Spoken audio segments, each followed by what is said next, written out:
nyediain alas nih, alas buat bisa sholat di sini. Kita biasa sholat tuh di sini nih. Jadi kalau misalnya sensi lagi nggak ada, kita bisa curi-curi waktu buat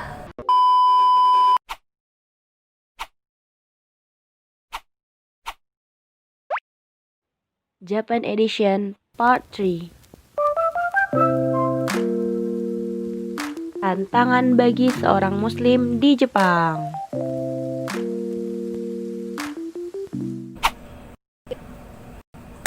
pas. Assalamualaikum warahmatullahi wabarakatuh. Teman-teman MITI KM, sehat-sehat semua ya. Perkenalkan sebelumnya, nama saya Aisyah Humairoh. Dan sekarang saya sedang menempuh pendidikan master student di Prefectural University of Hiroshima, Jepang. Sekarang di Jepang lagi musim panas ya. Kemarin itu suhunya itu sampai hampir 40 derajat ya. Tapi di sini tuh luar biasa emang, kalau udah panas itu gerah banget. Tapi bukan itu yang mau saya bahas pada sesi kali ini. Untuk sesi kali ini saya diberikan clue untuk membahas tentang bagaimana lifestyle seorang muslim di Jepang. Jadi ini mumpung lagi di kampus ya, maksudnya sekalian nemenin saya nge-lab kan ya. Sekalian mengikuti sedikit aktivitas saya di sore ini. Semoga sharing-sharing kita pada hari ini bisa bermanfaat ya, atau bisa menambah, oh ternyata seperti ini ya kehidupan muslim di Jepang, seperti itu. Ada beberapa hal sebenarnya yang menjadi perhatian khusus ketika kita sebagai seorang muslim merantau ke negara atau daerah yang muslim itu minoritas. Dan masya Allah banget gitu ketika kita benar-benar ngerasain sebagai seorang minoritas yang rata-rata penduduk Jepang mungkin muslimnya sekitar berapa, 0, sekian persen mungkin ya dari penduduk Jepang.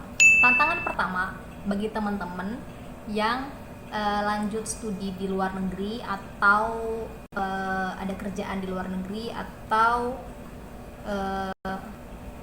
berkunjung ya ke luar negeri adalah terkait ibadah. Bagi kita seorang muslim, alhamdulillah ya, karena memang kita Allah memberikan keringanan kepada kita untuk kita bisa sholat di mana aja, asalkan tempatnya memadai.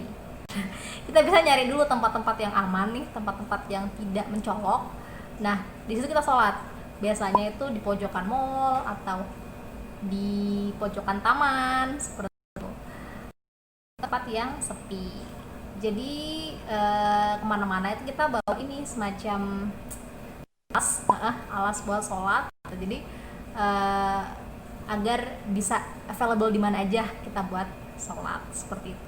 Yang sulit mungkin ini ya, wudhu. Nah, kalau kita wudhu di tempat umum itu biasanya agak-agak, orang Jepang sini kan ini ya toilet mereka itu harus bersih, nggak basah. Jadi toiletnya tuh toilet kering. Jadi kalau misalnya wudhu itu juga harus hati-hati, jangan sampai kita justru membuat ngeriwahi ya, membuat toilet di toilet publik atau toilet mall, di taman, stasiun, seperti itu menjadi kotor karena kita harus mawas diri juga, seperti itu gitu. Ini bukan di Indonesia. Jadi kalau misalnya kita mau pergi-pergi, biasanya kita nih jaga wudhu dulu ya, jaga wudhu gitu. Tapi kalau misalnya tidak bisa menjaga wudhu atau batal nih tengah jalan, biasanya kita mampir ke toilet ya buat ngambil wudhu, seperti itu. Dan biasanya kalau saya pribadi ya, kalau mau wudhu itu lihat-lihat dulu toiletnya sepi nggak gitu, baru saya wudhu di situ, seperti itu. Kalau di lab sendiri ya, jadi kita itu nyediain ini,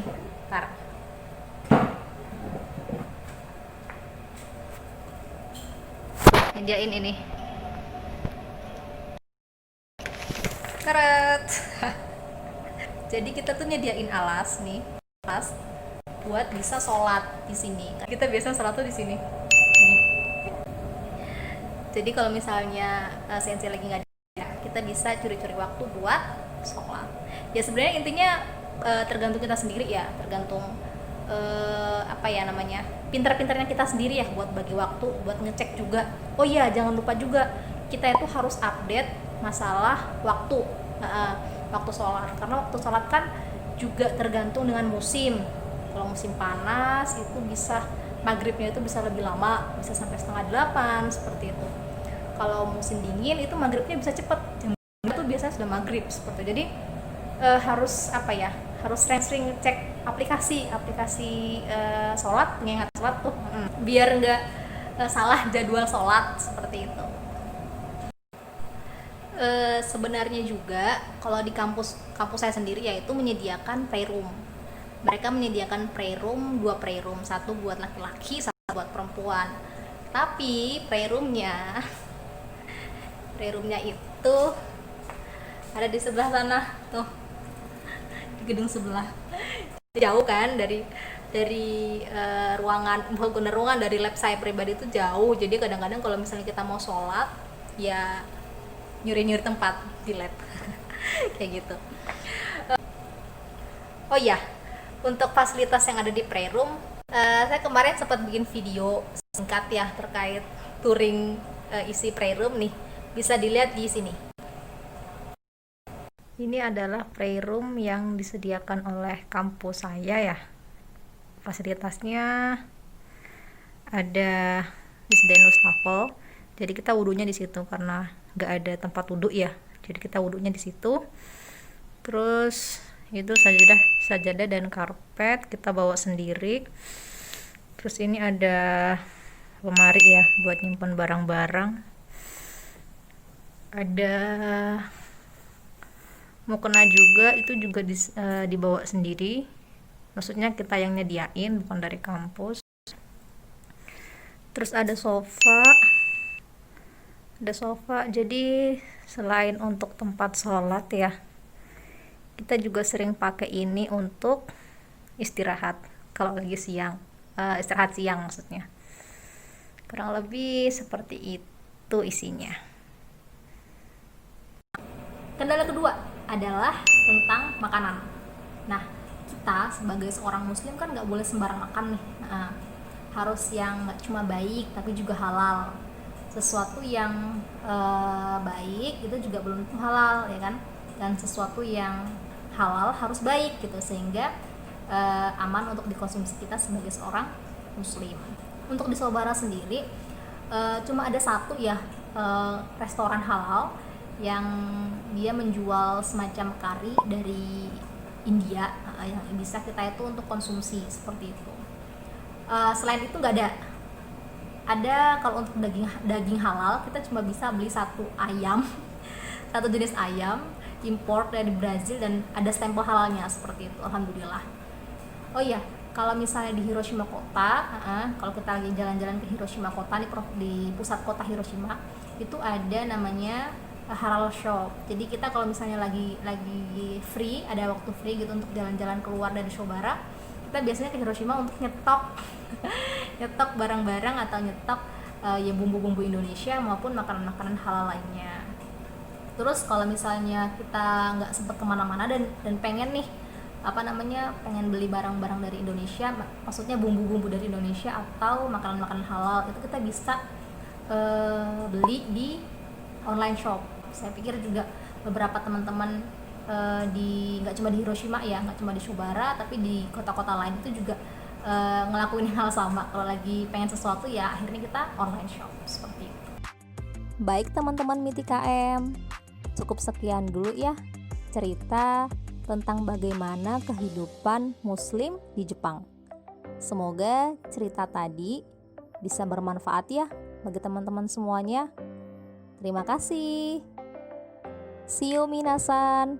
Gambatte kudasai.